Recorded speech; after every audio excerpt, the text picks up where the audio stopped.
پہلا بجٹ جب اس گورنمنٹ نے، اس اسمبلی نے، سابق وزیر خزانہ بلوچستان میر ظہور بلیدی نے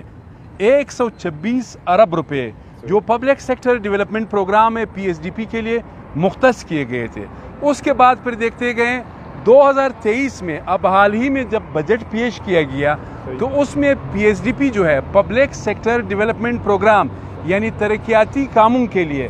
229 ارب روپے جو ہے وہ مختص کیے گئے ہیں. تو یہ بنتے بنتے جب ہم نے 5 سال کی کیلکولیشن کی، اس میں پتہ چلا کہ 725 ارب روپے جو ہے صرف ترقیاتی مد میں غیر ترقیاتی اخراجات کی بات نہیں کر رہا. اس وقت بھی آغا صاحب آپ کے صوبے کا جو بجٹ ہے اس کا ٹوٹل والیوم وہ 750 ارب روپے ہے. اچھا، اس میں غیر ترقیاتی اخراجات 439 ارب روپے ہے. اب اسے اندازہ لگا سکتے ہیں، جو صوبہ قرضدار، جو ملک قرضدار، وہاں پہ تو یہ ہونا چاہیے کہ جو غیر ترقیاتی اخراجات ہے وہ تو آپ کو پتہ ہے، اچھی طرح پتہ ہے، اس میں یہ ہے کہ صاحب کی تنخواہ،